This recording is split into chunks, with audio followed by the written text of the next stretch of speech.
Vikings, let's win the game. Well, the NFC North is certainly a division to watch this season, and their first week of preseason games is in the book. Take a look at the results. The Lions beating the Falcons, the Vikings beating the Texans, the Packers losing to the Jets, and the Bears, well, tying with the Dolphins. For more, we welcome in our NFC North experts. That would be Kyle Long and Mike Renner. Let's start with the Chicago Bears. Their first preseason game ended in a tie. First thing we need to address, that offensive line, a major focal point for them this season. They've emphasized looking for better cohesion, communication, chemistry on this revamped O-line. Kyle, what are they showing us through these first preseason reps? Well, that's it. Cohesion and chemistry. Those are the things that Bears fans are going to be keeping their eyes on as it pertains to this offense. Everybody wants to watch Caleb, and I'm sure Mike's going to talk about it because it's very important. But for the offensive line, a few new faces in the building. I got a chance to speak with Drew Dahlman. He just talked about being on the same page with the rest of the guys in that building because when they see things through the same set of eyes, they're all seeing the same thing. Caleb will as well. It'll help out this offense immensely. And that's been the issue before. You know, we've got a few good players here and there on the offensive line, but it's never been a good unit, well, for a long time at least. Now they have an opportunity to do that. They need to shore up that chemistry before the season starts.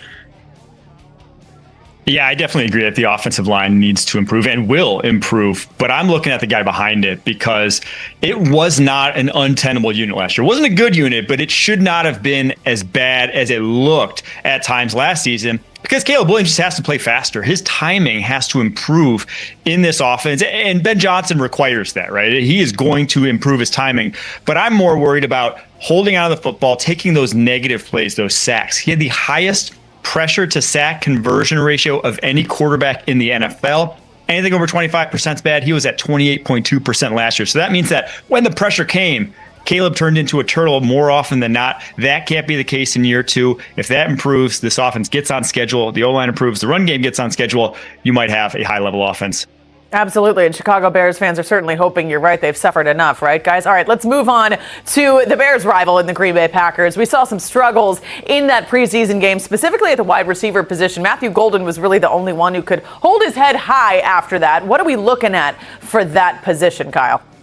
Well, that's exactly what they're looking at. You know, Matthew Golden, how high can this young receiver take this offense? Because obviously we've seen Jordan Love can distribute the football to the guys that are on the roster currently at the receiver position. Not a lot of worries there. They've got some tight ends in the mix as well. But this young player, Matthew Golden, has the ability to take the top off the defense. He's doing so in that butt ugly 22 as well, which tells you he's a dang good football player. Anytime you see a guy that has got a number that makes you scratch your head, he's probably pretty darn good and confident wearing it. They're going to need him to have that confidence this year to be the true number one. Open up everything else for Jordan Love.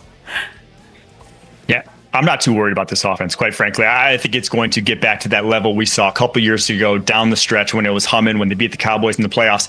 I'm worried about this pass rush because they didn't add anything to it this offseason because they've already spent 4 first-round picks on it. You got Rashawn Gary, you got Kenny Clark, you got Devontae Wyatt, you got Lucas Van Ness. These guys need to play like the former first-round picks that they all are. That's what I'm looking for. They obviously fired the defensive line coach from a season ago.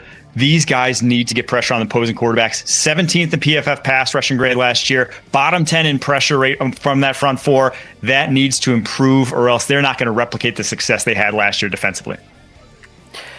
All right, let's take a look now at the Minnesota Vikings. Quarterback J.J. McCarthy made a solid return in their preseason win, but we have to address the work-in-progress cornerback group. Looking for some of those guys at that position to step up after seeing some vets at that position leave. And all eyes were also on the coordinators for the Lions let's go back. Vikings, go, Kyle. Well, for the Vikings, obviously, you touched on it there at the beginning. J.J. McCarthy, the quarterback transition. Anytime there's a regime or administration change at the quarterback position, all eyes are on it.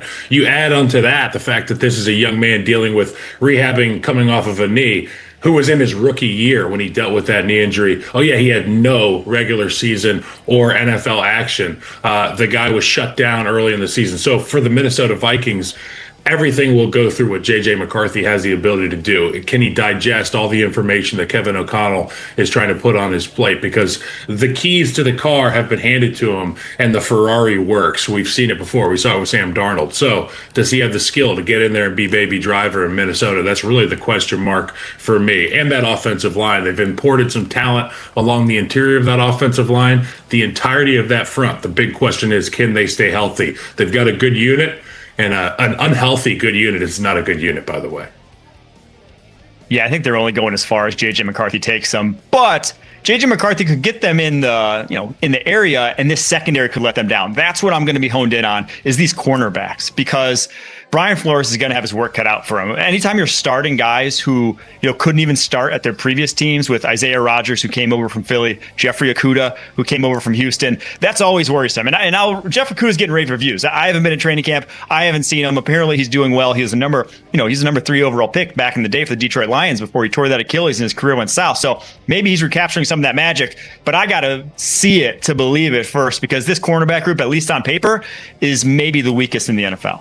Okay, guys, now we get to talk about the Detroit Lions. I got ahead of myself, but I'm a sucker for the city of Detroit, so it makes sense that I was excited to talk about the Lions. All eyes were on the new coordinators for Detroit in their first preseason game. It didn't go great. They turned it over 5 times, had no takeaways, just not a lot of rhythm. Is it cause for concern, Kyle? Yeah, I mean, it should be cause for a little bit of concern. It shouldn't be cause for comfort, because those of us who really enjoy watching the NFC North, they've seen Ben Johnson and his offense for so long. Now he's in Chicago, and they're going to have to come up with some answers. Obviously, they will have good answers. That's why they pay these guys money, too, stepping in to fill those shoes at the coordinator role in Detroit. My question is, when the answers to the test aren't working, when the things that they've maybe learned over their years aren't working in the game, halftime adjustments, maybe you have to make a scheme adjustment early in the first half. What is your answer then? And that remains to be seen. I've got to see it to believe it from these coordinators in Detroit. And what I'm going to have to see to believe is the health of those superstars along the defensive line. Ali McNeil coming back from a torn ACL, Aiden Hutchinson coming back from that broken leg. Those are 2 guys who, when fully healthy, like beginning of last year, had this as one of the best defenses in the NFL.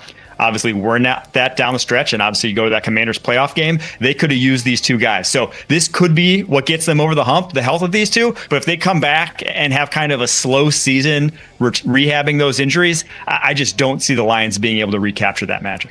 All right, guys, we appreciate the time. We appreciate the insight and the expertise as always. All right, let's take a look ahead at some of the preseason games for the NFC North. You got the Miami Dolphins at the Detroit Lions, who we just spoke about on Saturday. Patriots, Vikings, also a highlight. Packers, Colts, and then Bills at Bears on Sunday.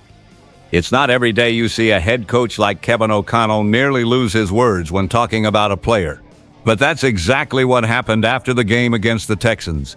Rondale Moore, one of the names we were counting on to give more depth to our passing attack, left the field with what O'Connell called a significant injury, and he didn't stop there. He said it was heartbreaking and one of the most painful things he's ever faced as a head coach. Feel the weight of that? This isn't an exaggeration, Vikings fans. Moore wasn't just another wide receiver. He was part of the machine that, with Jordan Addison suspended for the first 3 games, would become vital right out of the gate this season. And that's where the intrigue kicks in.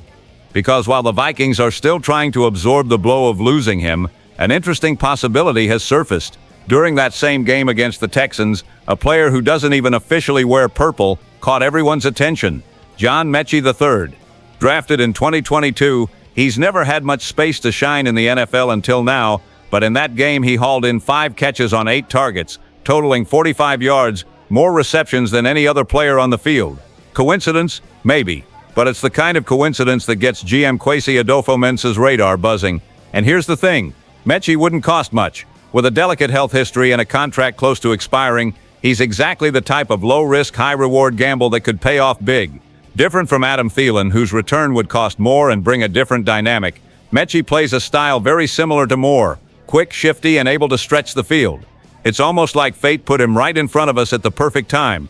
Of course, this isn't just about stats. It's about sending a message to the locker room. We're not letting this season slip away because of an injury. It's about showing the rest of the league that even banged up, we'll find new weapons. And if Mechie puts on the purple, get ready to see a comeback story that could light up this season. And while we're getting fired up over that possibility, there's another conversation brewing behind the scenes, and it involves a name every Vikings fan knows by heart. If talking about John Mechie III already tugs at a fan's heart, imagine bringing up one of Minnesota's most beloved sons. Yes, Adam Thielen is back as a serious talking point in Vikings Nation. Not as a memory, not as part of a Super Bowl that never happened, but as a potential immediate reinforcement. And it's no exaggeration to say that this trade theory reached boiling point after Rondale Moore's injury. Here's the situation. Justin Jefferson is nursing a minor hamstring tweak. Jordan Addison will serve a 3-game suspension. Ty Felton is still a raw rookie. And Jalen Naylor, well, a lot of folks just don't trust him as WR2.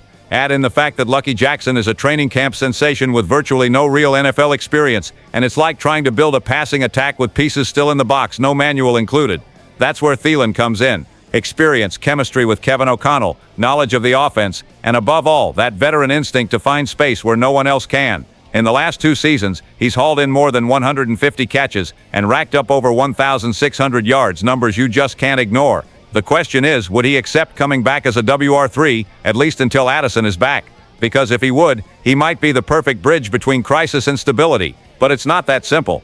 Down in Carolina, they're in no hurry to move on from him. On the contrary, the Panthers see Thielen as a valuable mentor for young players like Tetairoa McMillan and Xavier Legette. He's helping to shape the team's future, and giving up that leadership would cost more than just a late draft pick. Honestly, the Panthers would only consider it if their season went completely south, something that might not be revisited until around October. What's fueling this whole conversation is the fan base itself. TikTokers, insiders, even former players are fanning the flames.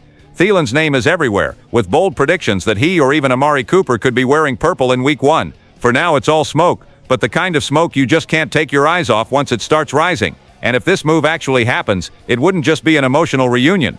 It would be a direct message to the league. The Minnesota Vikings aren't waiting for luck. They're going after it. Whether it's the bold gamble on John Mechie III or the emotional return of Adam Thielen, the message is clear. This team will not back down from challenges, injuries, suspensions, or outside doubt. None of that defines who we are. What defines us is how we respond. And that response could come in the form of unlikely plays, restored chemistry, and hard-fought wins. Now here's the question for you Vikings fans. Which path would you take? A young spark or a reunion with a legend? So let's keep that energy going. Share this video, drop a comment, and hit that subscribe button for all the latest Vikings updates. Stay tuned. SKOL Vikings, let's go.